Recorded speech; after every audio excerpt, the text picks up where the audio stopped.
Baik, Assalamualaikum warahmatullahi wabarakatuh. Ketemu lagi kita di pertemuan kelima. Kali ini kita akan membahas tentang akuntansi salam untuk pembeli. Oke, baik. Langsung saja kita masuk ke apa itu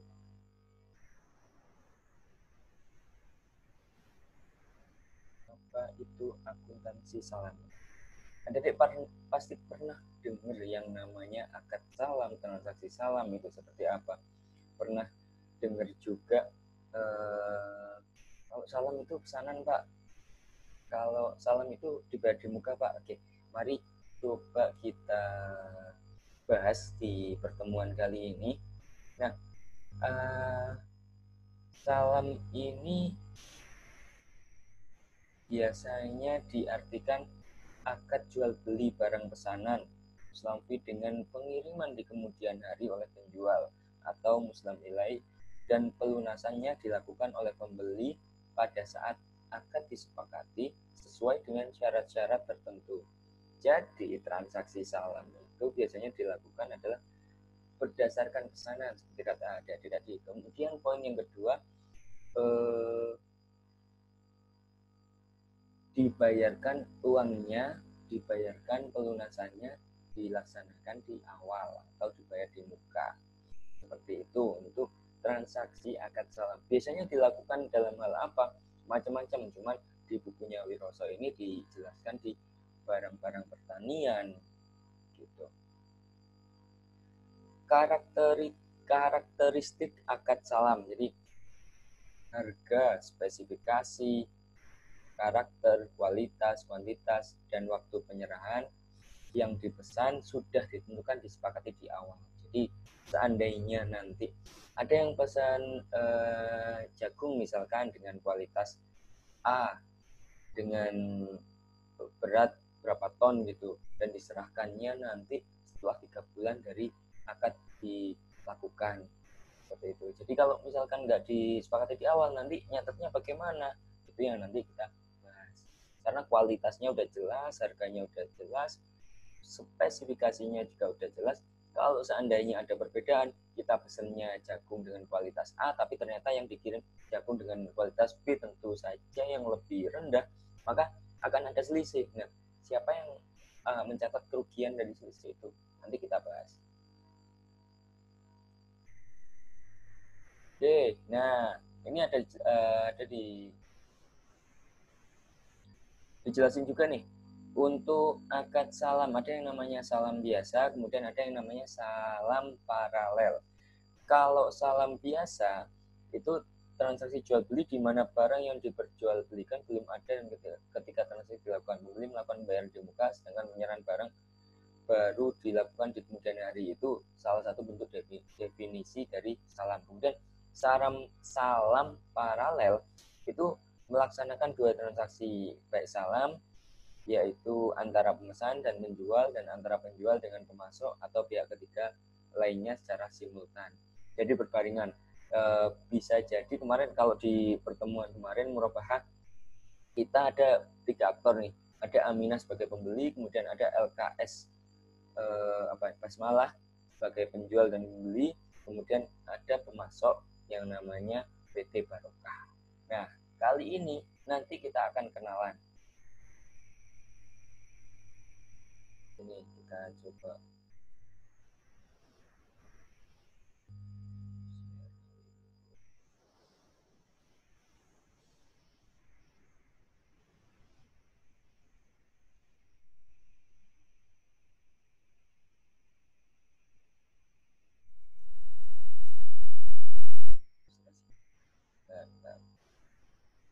Nah, ini misalnya nih.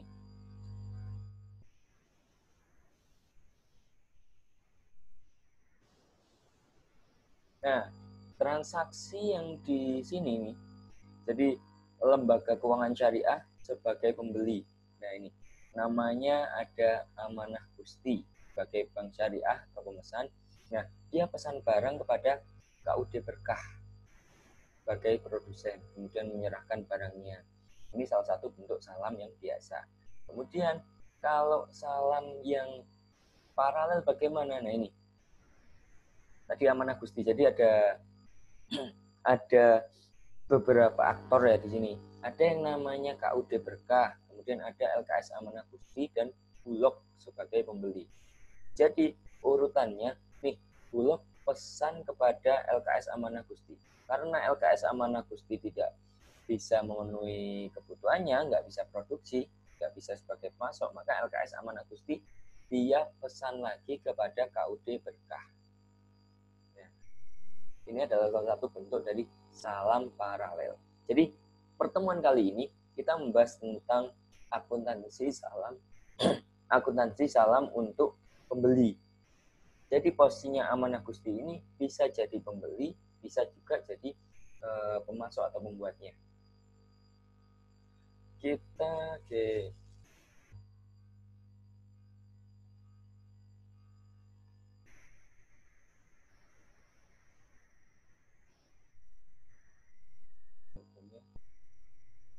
yang pertama, ada beberapa hal yang kita bahas. Sebenarnya kalau di buku itu memang kelihatan ribet, tapi sebenarnya kalau adik-adik memetakan sendiri itu sebenarnya mudah banget.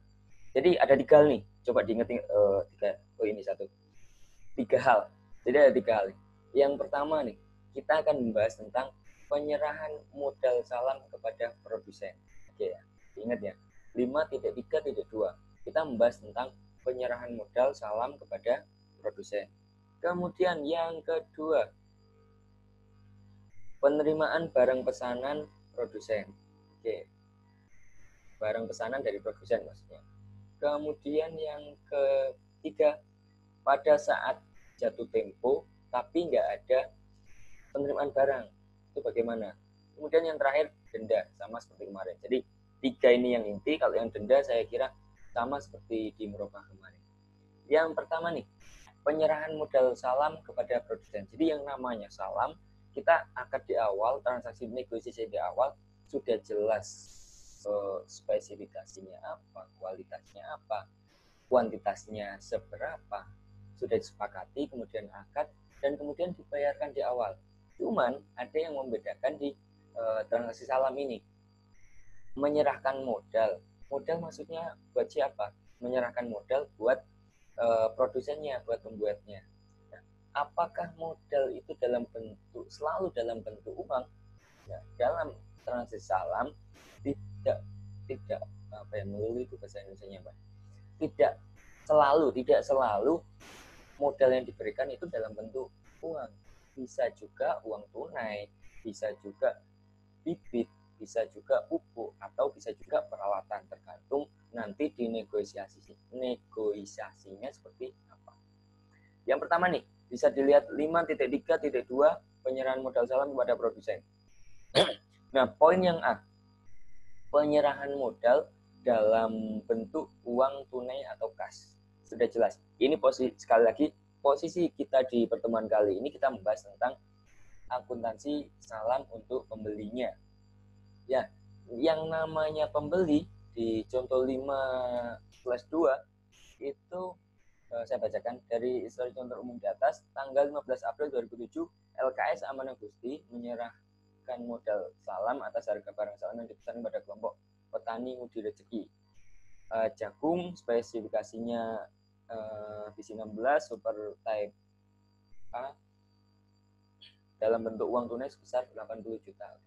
Karena dia membayar di awal,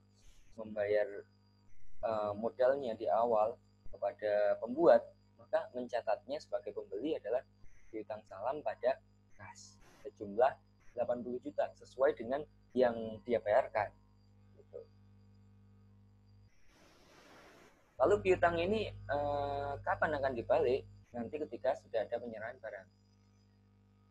Nah, yang kedua, kalau seandainya modal itu diserahkan kepada pemasok, produsen, atau pembuat dalam bentuk bukan kas, mengkas. Yang pertama ada 2 nih, 5.3. Ada nilai wajar saat penyerahan lebih tinggi dari nilai tercatatnya, nilai wajar saat penyerahan lebih rendah dari nilai tercatatnya. Ini.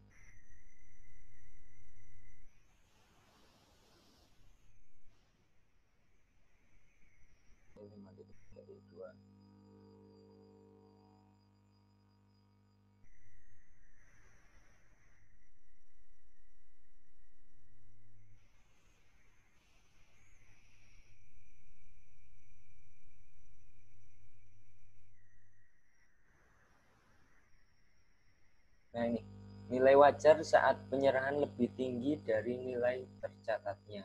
Contohnya di contoh 5/3. Misalnya tanggal 15 April 2007, LKS Amanah Gusti penyerahan modal salam oleh LKS Amanah Gusti kepada kelompok petani Mudi Rezeki atas pesanan jagung hibrida dengan tipe A seharga 80 juta yang terdiri dari uang kas 60 juta dan modal non kas bibit dan pupuk 20 juta yang dibeli dengan harga perolehan sebesar 18 juta. Nah, inilah maksudnya. Tadi kan 80 juta, tapi yang awal kan menyerahkan modal kepada produsen, tapi dalam bentuk kas. Kalau ini dalam bentuk non kas. Nah, dalam bentuk non kas, nanti saat penyerahan pasti akan ada perbedaan saat dia belinya. LKS Amanah Gusti ini misalnya di kasus ini dia udah beli bibit dan pupuk seharga 18 juta. Tapi saat diserahkan ternyata nilai wajarnya 20 juta. Oh, berarti kan lebih tinggi. Berarti kan ada keuntungan. Nah, jurnalnya seperti apa? Pada saat lembaga keuangan syariah LKS Amanah Gusti pas membeli bibit dan pupuk itu, maka dia nyatanya persediaan atau aset salam pada kas 18 juta. Kemudian pada saat LKS Amanah Gusti menyerahkan modal kas dan non kas, jadi duitnya 60 juta, kemudian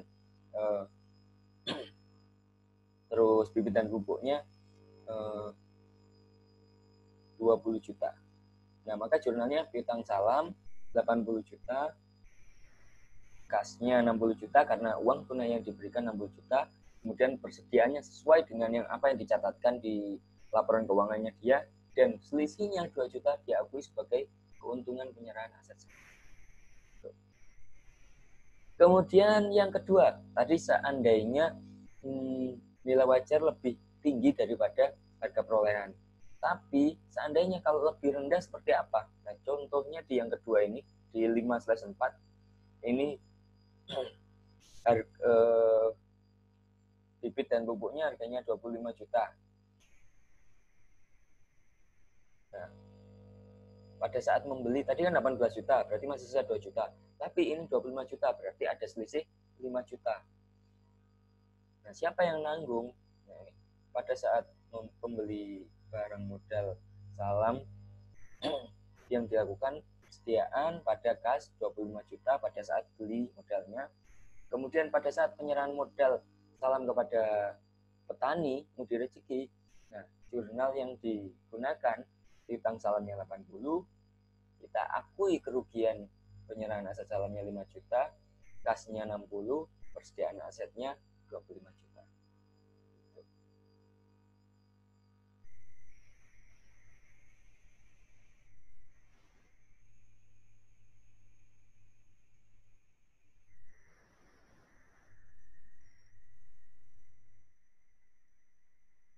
Kemudian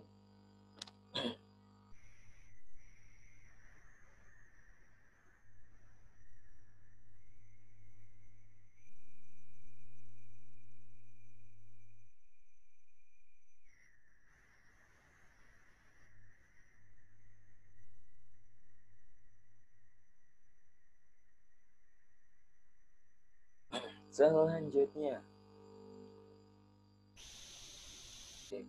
penerimaan barang pesanan dari produsen. Oke, tadi saat penyerahan modal. Nah, kalau sekarang ini penerimaan barang dari produsen.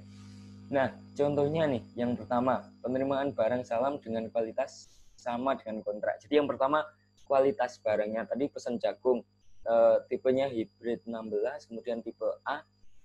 Nah, maka yang diserahkan harus sesuai dengan apa yang disepakati di awal. Kalau enggak, ya berarti harus diakui kerugian atau keuntungannya. Contohnya nih, kalau seandainya kualitasnya sama, maka ya kita nyatanya sesuai. Misalkan dari ilustrasi contoh 5/2, LKS Amanah Gusti menyerahkan modal salam atas harga barang salam yang dipesan kepada kelompok petani Medio Rezeki dalam bentuk uang tunai sebesar ini salah ini. Ini salah, slide-nya salah. Saya hapus.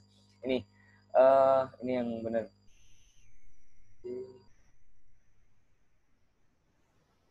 Penerimaan barang ini penerimaan barang ya. Tadi judulnya aja yang salah. Slide oke. Nah, ini yang benar. Jadi yang pertama penerimaan barang salam dengan kualitas yang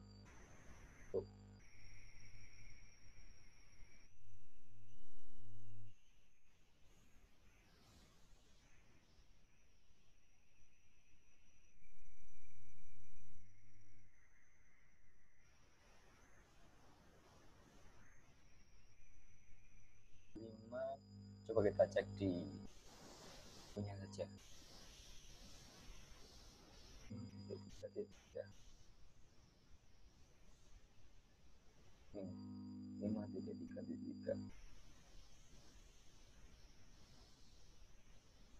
Nah, kalau penerimaan barang salam dengan kualitas sama dengan kontrak, nah, maka nyatetnya, nah ini sebenarnya yang benar. Kalau tadi salah ini, print screen-nya salah.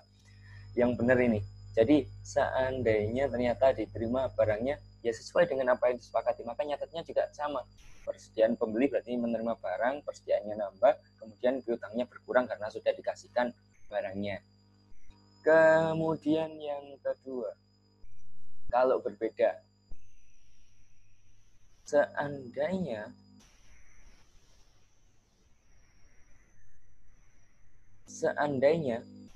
barang yang diserahkan ternyata berbeda kualitasnya dengan apa yang ada di kontrak, maka ada 3 hal nih yang bisa dijadikan pertimbangan. Yang pertama, nilai wajarnya sama dengan nilai yang tercantum dalam akadnya. Misalnya nih, kalau nilai wajarnya sama, berarti kan sama dengan kualitasnya. Belum tentu juga. Misalnya nih, kita sepakatannya jagung dengan tipe A, nilainya 20 juta atau berapa gitu. Nah, kemudian ternyata setelah diserahkan yang diterima ternyata jagung dengan tipe B plus tapi nominalnya 20 juta. Nah, maka itu barangnya berbeda tapi nilai wajarnya sama. Nah, nyatanya gimana kalau seperti itu? Oke, nanti kita lihat. Kemudian nilai wajar lebih tinggi dari nilai yang tercantum dalam akad. Jadi kok batuk terus. Nilai wajar lebih tinggi dari nilai yang tercantum dalam akad.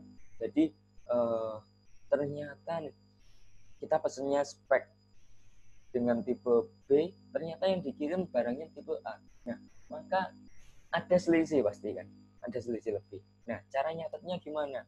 Jadi berdasarkan pasal 3 PSAK 103 pasal 13 poin B. Nah, jika barang pesanan berbeda kualitasnya, maka barang yang pesanan yang diterima diukur sesuai dengan nilai akad. Jika nilai wajar dari barang pesanan diterima nilainya sama atau lebih tinggi, tercantum dalam akad. Jadi nyatanya sama dengan nilai saat akadnya, meskipun nominalnya lebih tinggi. Contohnya misalkan akadnya 20 juta, ternyata barang yang dikirim nilainya 25 juta, maka kita sebagai pembeli nyatanya juga sama, 20 juta. Oke. Kemudian nilai wajar lebih rendah dari nilai yang tercantum dalam akad. Tapi sebaliknya, kalau seandainya kita akadnya 25 juta, tapi ternyata barang yang dikirim kualitasnya dengan 20 juta, maka ada kerugian 5 juta. Maka kalau ada kerugian 5 juta itu, maka pembeli mencatat sebagai kerugian. Kita lihat.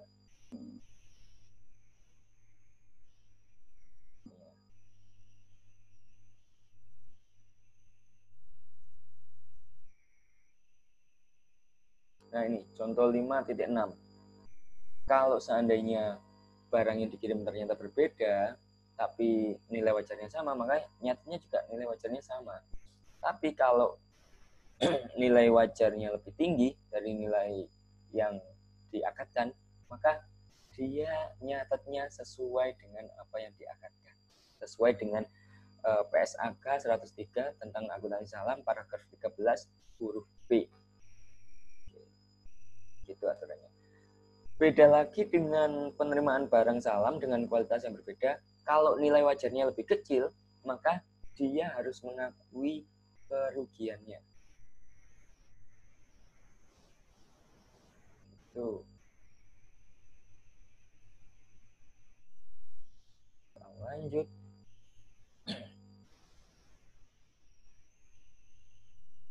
Kemudian tadi udah awal ya, saat penyerahan modal, kemudian saat penerimaan barang. Nah, ini yang ketiga, saat jatuh tempo tapi kita belum menerima barang. Jadi udah waktunya jatuh tempo tapi pembeli belum menerima barang. Misalnya nih, kemarin beli jagung kan, akad salam, jual beli salam, jagung 100 ton. Kemudian dibagi dua nih pengiriman. Yang bulan pertama ngirim 50 ton, bulan kedua 50 ton lagi. Bulan pertama sudah mengirim 50 ton, bulan kedua ternyata belum dikirim. Nah, maka nyatetnya gimana? Nah, nyatetnya kalau misalkan tidak ada penerimaan kayak gitu, ada tiga hal yang jadi pertimbangan. Yang pertama nih, memperpanjang jangka waktu pengiriman kepada pembeli. Kemudian yang kedua, pembatalan pesanan dan pembeli tidak dapat melunasi utangnya. Yang ketiga, pembatalan pesanan dan penjual melunasi kewajibannya dengan menjual jaminan. Jadi di awal tadi sudah ada dijelaskan bahwa ada jaminan di sana. Kalau seandainya tidak mengirimkan barang, maka jaminan itu bisa dijual belikan. Tapi ada konsekuensinya. Kalau harga jualnya sama, artinya gimana? Kalau harga jualnya lebih tinggi daripada utangnya, maka selisihnya dikenain. Dan juga kalau ternyata harga jual jaminannya lebih rendah, maka sisanya siapa yang nanggung? Nah, akan kita bahas.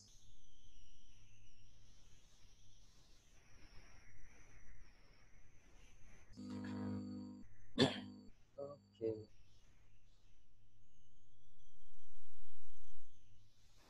Yang pertama, memperpanjang jangka waktu pengiriman barang pada pembeli. Nah, kalau memperpanjang jangka waktu pengiriman, maka tidak ada jurnal, tidak mengharuskan membuat jurnalnya ya. Jadi ini.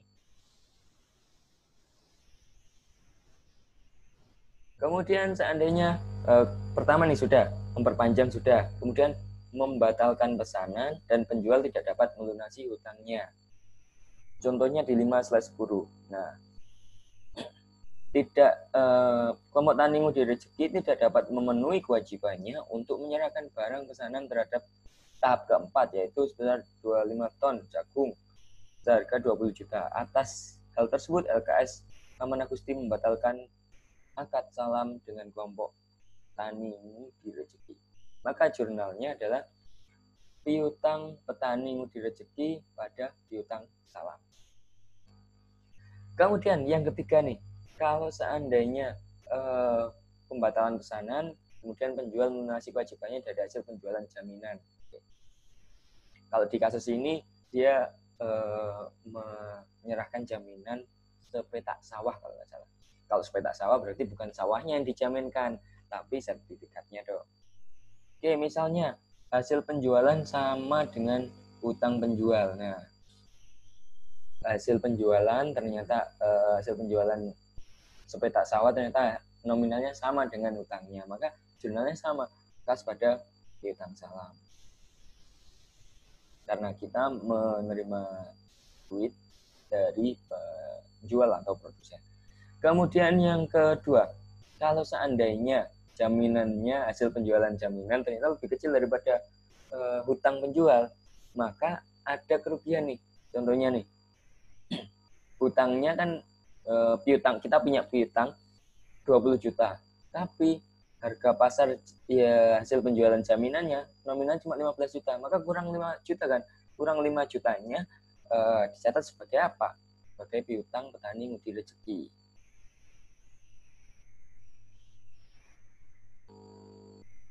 Kemudian kalau seandainya hasil penjualan ternyata lebih tinggi nih, hutangnya 20 juta tapi harga jualnya 30 juta, maka ada selisih 10 juta. Maka 10 juta itu dikembalikan kepada produsen, dalam hal ini petani pengudi rezeki. Oke. Selanjutnya denda. Nah, denda ini sama kok, sama seperti yang kemarin. Jadi kalau ada terjadi denda itu diperbolehkan saja, sah-sah saja, asal tidak melanggar prasyaratnya. Nah, cara nyatetnya bagaimana? Cara nyatetnya jika nanti pada akhirnya akan duit yang dibayarkan dari denda itu akan masuk ke dana kebajikan. Mungkin itu saja dari saya untuk pertemuan kali ini. Kalau ada yang perlu kita diskusikan, silakan di WA group kapanpun. Kalau saya lagi free, kemudian bisa membalas, pasti saya balas. Kalau ada salah kata, saya mohon maaf. Selamat belajar dan semoga kita sehat selalu. Sampai ketemu di minggu depan. Wassalamualaikum warahmatullahi wabarakatuh.